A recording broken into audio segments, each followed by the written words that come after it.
I think that the way we're going to fight our way out of the madness of social media is improving our skills in filtering information.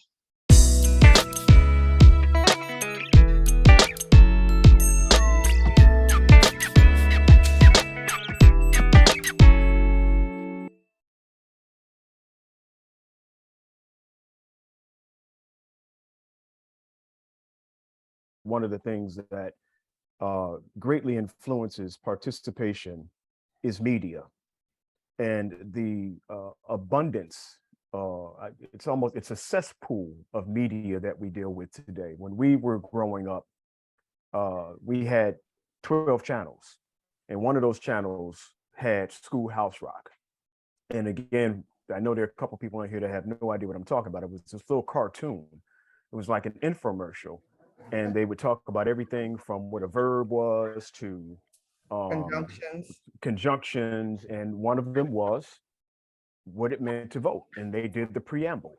And so as I'm listening to Dr. Vasquez talk about this, I'm just reminded that the media was real tight, so messages were coming at us in a very kind of refined and constrained way. Now messages come at our youth in particular from all over the place, and everybody's got a phone, of course, and it's just like everybody has access to information, but it's almost like too much information.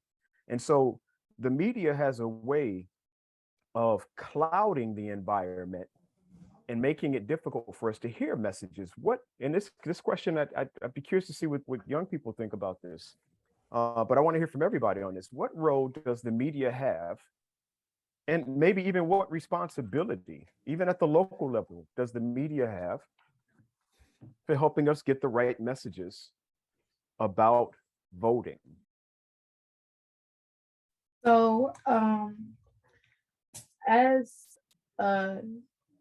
Gen Z, I watch a lot of YouTube. So I could say in like 5 YouTube videos, I see 15 ads of voting about, I can say, John Fetterman, Dr. Oz, Mary Gay Scanlon, who I work with, and a couple other people. And it's like, sometimes it's positive, sometimes it's negative, sometimes it's people trying to bring each other down or them trying to uplift themselves.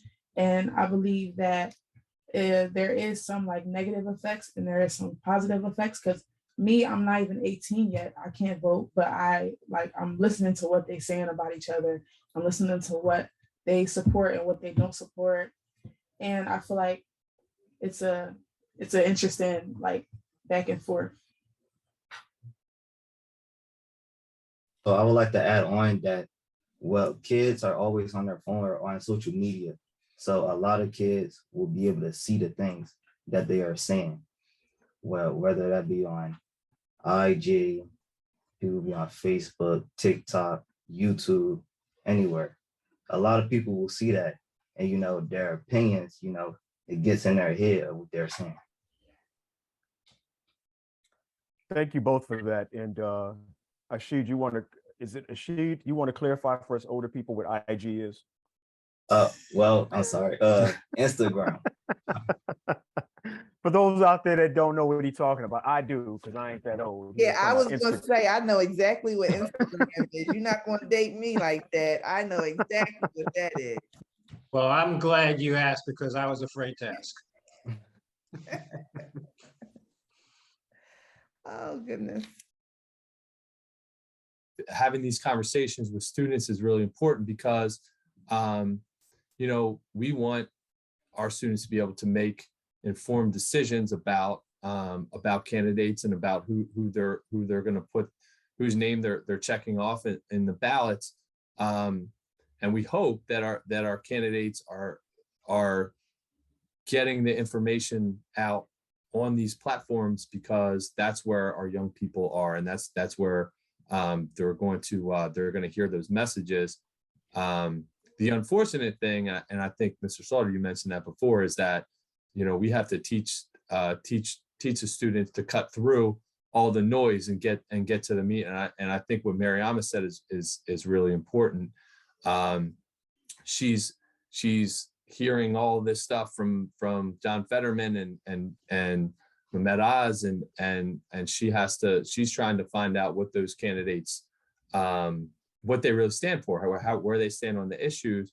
And that takes a lot of critical thinking skills and analytical skills, because you kind of have to cut through the negative energy that exists in those ads.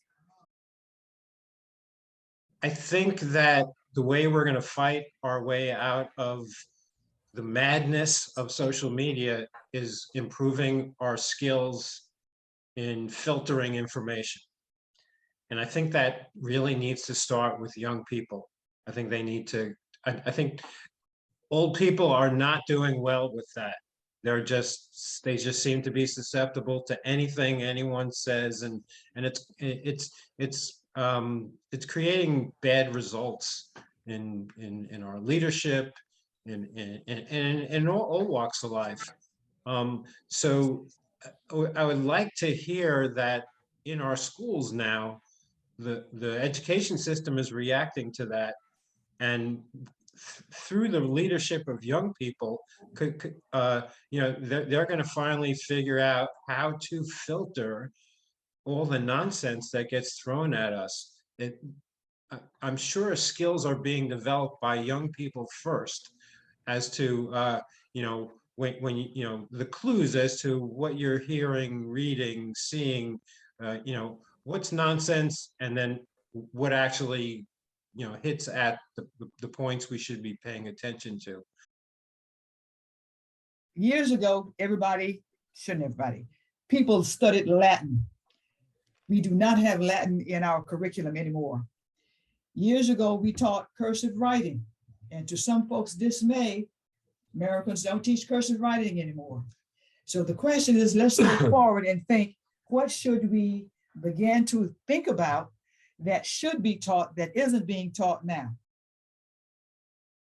Miriam, but kind of like how you talked about listening or seeing on social media information from the different candidates. So and there's a lot in there that is not actually where they stand on the issue. So how do you figure out what you should be paying attention to versus what is just stuff that is not important or is trying to distract you from the real issues? So I feel as though if you do need extra information, you should actually research the candidates. I believe that all the advertisement is just like a show. Like, it's just, I don't remember the word, but it's like a show that they put on just so you'll just look at it and be like, oh, that's a good candidate. They stand for what I stand for, until you see what they actually have done or what they actually will do. So I believe research is the biggest thing that you should do. This voting thing oftentimes comes to us as one day, one action, it's over, go home, and we'll see you when the election time comes around again. And voting as a lifestyle demands a 365-day participation. How do we keep people, and anybody can answer this question, how do we keep people engaged so they don't feel like, okay, I went and voted, I got my button that said I voted, and I'll see you next time at election? That to me seems to be the major letdown, is the 364 days in between that become the major letdown. How do we work to ensure that people stay engaged and stay vigilant about what it is that they say they stand for with their vote? Well, I think that is an amazing question. I think that's an awesome question. And I think that we could actually tie this back to the conversation about the role of media.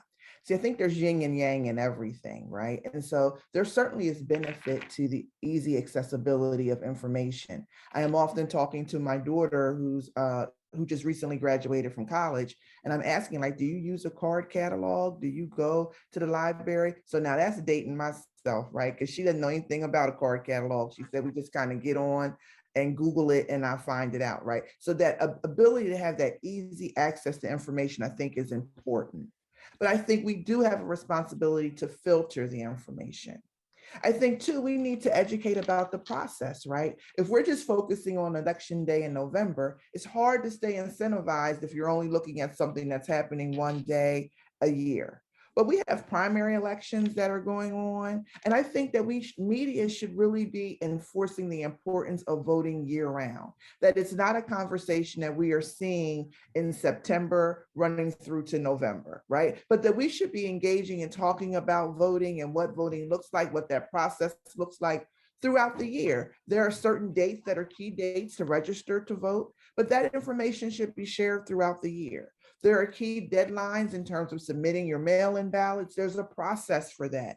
There's a process if you want to change your voting place. There's a process if you're registering in a new state to vote. And so just focusing on it as one day in November minimizes the significance of it. I think that it should be a conversation that is going on throughout the year and that media should be engaged in the integral part of that conversation. You guys from STEM, you ought to call a summit and brainstorm, put all the flip charts all around the room and, issue a report on what you expect to see from your political leaders going forward. The next time you run and ask for my vote, these are the types of things I want to hear from you.